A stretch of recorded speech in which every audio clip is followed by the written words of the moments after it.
গন্ডাছড়া মৎস্য দপ্তর উদ্যোগে শুক্রবার দুপুরে গন্ডাছড়া মৎস্য দপ্তরের অফিস কক্ষে গন্ডাছড়া সমস্ত বাজারের মৎস্য ব্যবসায়ীদের নিয়ে এক বৈঠকে মিলিত হন গন্ডাছড়া মৎস্য দপ্তরের ফিশারি সুপার মদন ত্রিপুরা। মূলত মৎস্য ব্যবসায়ীদের নিয়ে আজকের এই বৈঠকের মূল উদ্দেশ্য হলো বিগত প্রাকৃতিক বন্যায় মৎস্য বাজারগুলোতে কী পরিমাণ ক্ষতি হয়েছে, পাশাপাশি বাজারগুলোতে কতগুলি মৎস্য ব্যবসায়ী রয়েছে সেই বিষয় নিয়ে আলোচনা করেন বলে জানান ফিশারি সুপার মদন ত্রিপুরা। তিনি আরও জানান, বর্তমানে গন্ডাছড়া মহকুমার বাজারগুলোতে নিজস্ব পুকুর বা লেকের মাছের উৎপাদন অনেকটাই কম।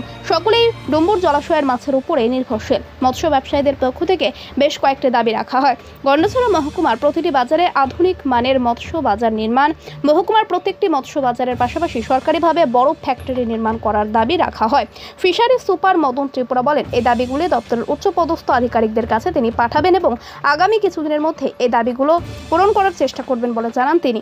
মৎস্য ব্যবসায়ীদের দাবি অনুযায়ী উক্ত প্রকল্পগুলি যদি বাস্তবায়ন করা হয় তাহলে অনেকটাই উপকৃত হবেন মহকুমার প্রতিটি বাজারের মৎস্য ব্যবসায়ীরা। আজকে আমরা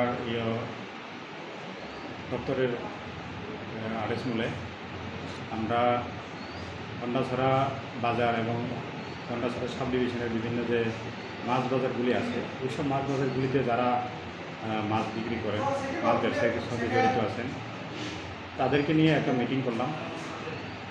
তো মিটিংয়ের মূল উদ্দেশ্য হলো এই যে বিগত কয়েকদিন আগে যে বন্যা গেছে, ওই বন্যার ফলে মানে বাজারগুলিতে কী পরিমাণ ক্ষয়ক্ষতি হয়েছে ওইটা নিয়ে আলোচনা করলাম।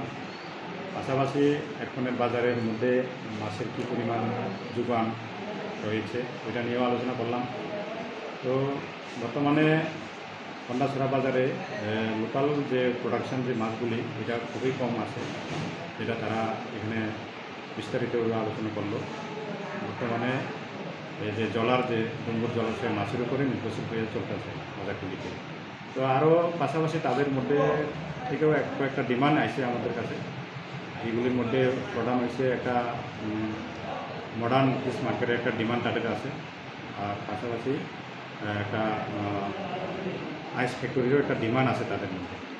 তো বর্তমানে যে গন্ডাছড়া বাজারে যে বড় ফ্যাক্টরিগুলো আছে, তো তারা বেশিরভাগই আইসক্রিম প্রোডাকশনের উপরে বেশি জোর দিতে আছে। তো যারা মাছ ব্যবসায়ী করে তারা একটু প্রবলেম ফেস হইতে আছে, কি মানে মাছ রিজার্ভ করার জন্য বরফ বেশি পাইতেছে না তারা। তো সেই কারণে তারা একটা ভালো একটা আইসক্রিম আইস ফ্যাক্টরি তারা ডিমান্ড করতেছে।